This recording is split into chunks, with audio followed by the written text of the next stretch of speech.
WOWT6. This is Heartland Focus. Hey, good morning and welcome to Heartland Focus. I'm your host, Tim Clark. Today, I just want to start off by just saying to everyone that's out there, especially to our first responders, our medical doctors, nurses, and anybody that's helping people when it comes to COVID-19 and all the other challenges, health challenges that's out there. Thank you and gratitude for being there. These are very difficult times, and you're taking care of a whole lot of people.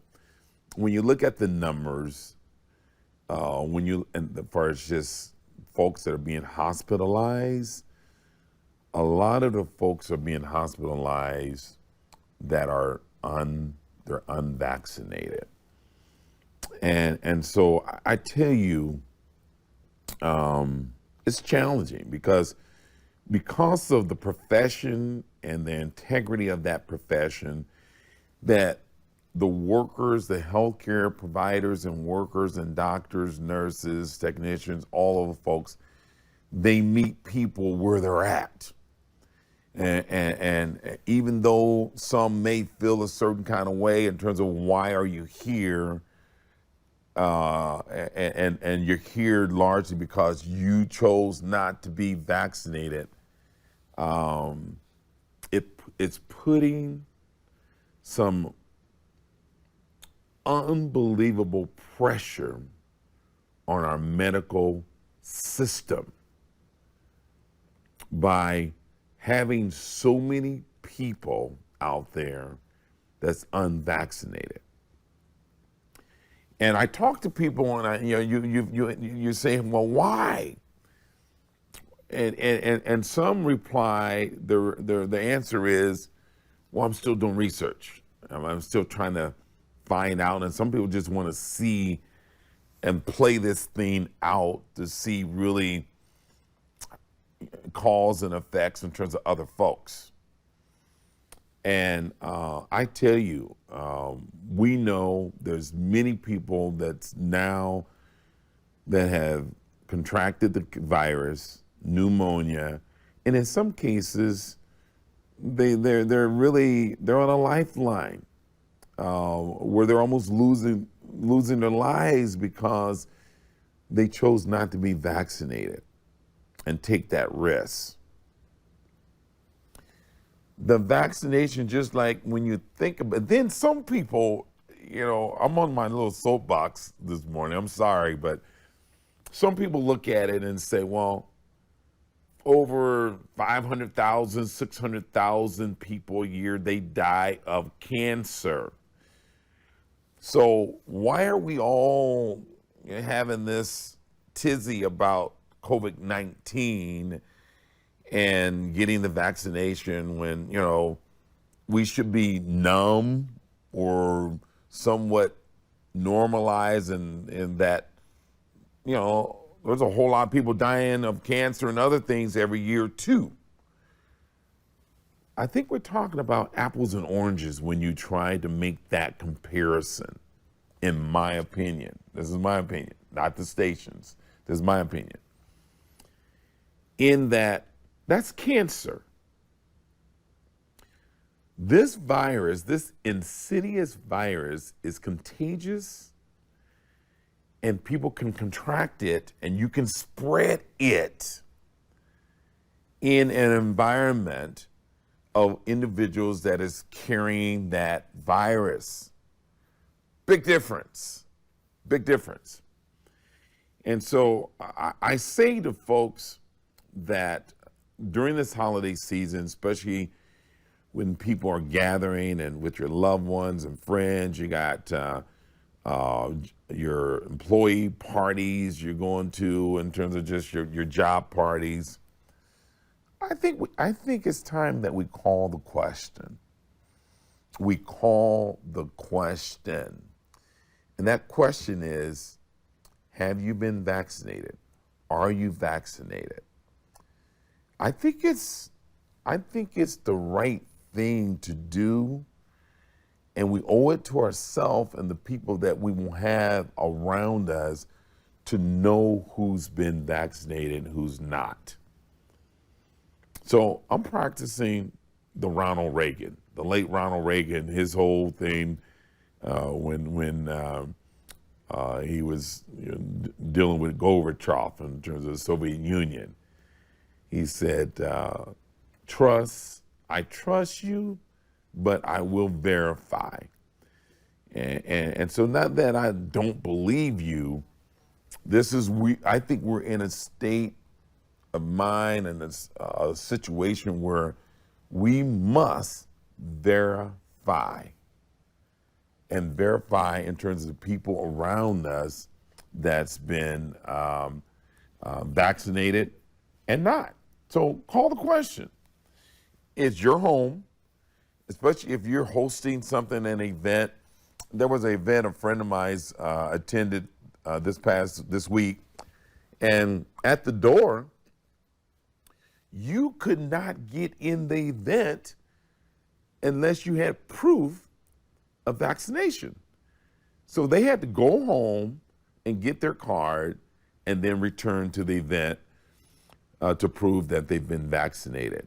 So I advise I would really encourage you to carry your card with you, have it on your phone, because I think we're going to see at a greater rate people requiring to see your vaccination card. And I don't blame them. I don't blame them. This is a very deadly virus that is causing people to die. And I think, not saying, being vaccinated, fully vaccinated, what is that doing? It's lowering the risk. From all that I've read and the data and all those kind of things, there's no guarantees. What we're trying to do is lower the risk of you being severely, that you're being severely sick and hospitalized to where there's minimum effects, because you've created a protective shield, in which that's what the vaccine is serving as, a protective shield, recognizing that you have this foreign object in terms of COVID-19 trying to enter into your body, and it's like a war. How do you win a war? You win a war, as Dr. Davies, he was on my show, what's the preparation? You cannot win a war with not having no preparation and being positioned, having your troops positioned in the right place at the right time in order to fight and have a successful outcome. That's the same in terms of how he explained. That's the same in terms of this virus, the COVID-19. So by having the vaccine, you have the ability to fight harder as this foreign object that we're calling COVID-19 is attacking your body.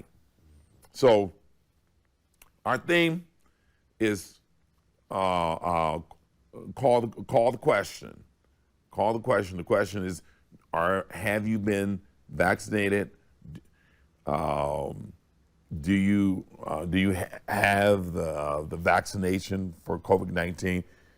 Really answer that question, because I tell you, to my disappointment and surprise, until I started practicing that behavior in terms of trust but verify, man, I was amazed in terms of the people around me that was not vaccinated. And they chose not to communicate that they was not vaccinated. You got to give people a choice, you guys. You don't take that. I mean, this whole civil liberty and that, hey, the government is trying to take away choices. What did you just do to me and people around you? You owe it to them. You owe it to them to let them know your situation so they can make a choice if they want to be around you with that level of risk.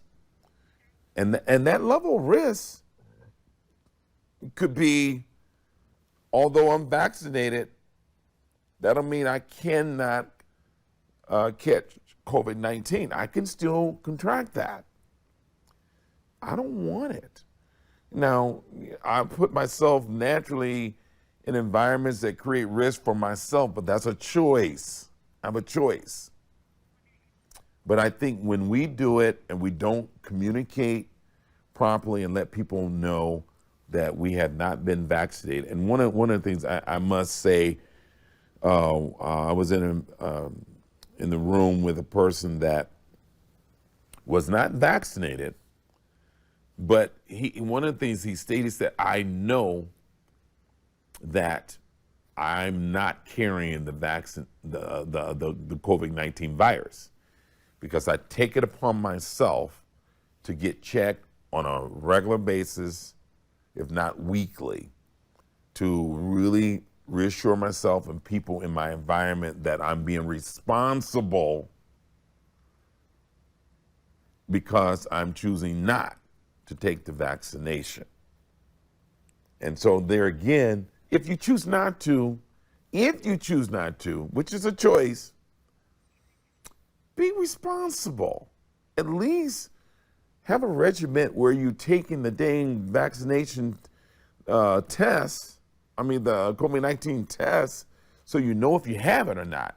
I'm fully vaccinated, but when I put myself in compromised situations, I go get tested.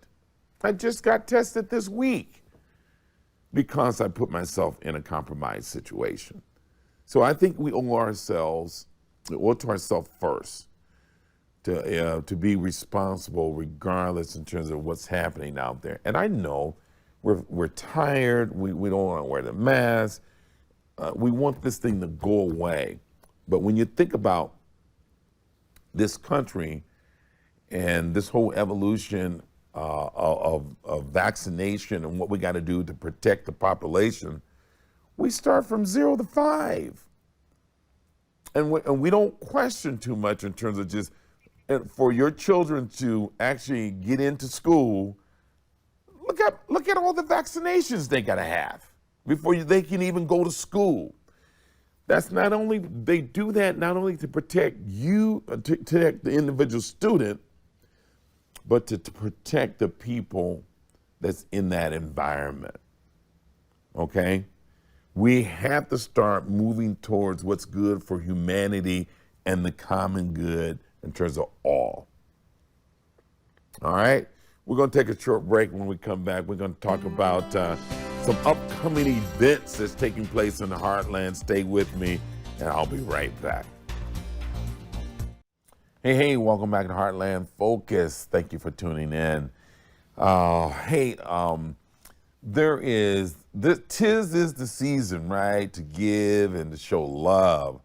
And so I ask that you join me in just doing just that. I'm going to be also doing it in a way of having a concert, actually 3 concerts, doing 3 shows. The first one will take place Thursday, December 16th at the Strut, Omaha. And you can get, you can see there on the screen. I was at rehearsal this week, and I tell you, you guys, you're going to miss a royal treat if you miss this concert. Anjali Mitchell, Haley Bison from Lincoln, Nebraska, Millicent Crawford. Our music director is Leland Mickles on the keys. Phenomenal players and phenomenal singers that will join me for this Christmas, a night of Christmas classics. You can get tickets at on eventbrite.com, just right there. Go to the search engine on eventbrite.com and put in the search engine the Strut Omaha. The Strut Omaha. And you can get tickets there. Tickets are only $15 plus taxes. And it's going to be a beautiful room. The Strut is a beautiful facility. It's a live music facility. And, so it was built for entertainment and hosting live events. So that's going to take place the 16th. And then we're going to do 2 shows. I think it's a world-renowned, it's the Jewel, Omaha Jewel, inside the Marriott Capital District. I think it's one of the best live venues in the United States. Acoustically is almost perfect. And so they didn't cut no corners. So I'm doing 2 shows there on Saturday, December 18th. First show starts at 6:30, and the second show will start at 8:30. If you want reserve seating, or if you want to look at a sponsorship, please, you can email me, and I can direct you in terms of how, if you want to do a group, bring a group and get a sponsorship and get recognition at the events, and then also on our social media, we'll be thanking all of our sponsors. You can do that. And you can email me directly at the end of the show. They'll have my way you can email me directly for a sponsorship for the Tim Clark and Friends, A Night of Christmas Classics. And and part of this whole thing of ushering in, this spirit of Christmas and the reason for the season is, how do we take care of one another, right? And so one of the things I've been doing is, and this is not new to you guys, I say this often on my show, is let's do some what I call unconditional giving, random acts of kindness. Unconditional giving that causes random acts of kindness. And so you're doing things and people you don't need no recognition for it. People don't even need to know that you did it. You do it because it's the right thing to do, and you want to make somebody feel good, and you just want to help someone that you know may be struggling during these times. These are difficult times. And so pick up the phone, call someone that you know don't have loved ones or just lost a loved one. I'm calling people and I'm just saying, hey, you know what? I wanted to hear your voice. I just wanted you to know that I'm thinking about you. And it ain't like you got to stay on the phone a long time. It's just people need to know that you care. They need to know that you care. So this unconditional, which will cause random acts of kindness, let's do that. And then email me some of the things that you choose to do. I've done gas, I've done food, sometimes just being in the line, or especially if you're getting coffee. I go to Scooters a lot. So just pay it forward. Hey, pay for the next, here's money to pay for the next 3 cars behind me. Here's money to pay for the next car behind me, And then what I really like in restaurants, and I've done this, where you see a family or a situation, and you have the waitress, you just so they won't change their habits. Do it after they order. That's just kind of how I roll.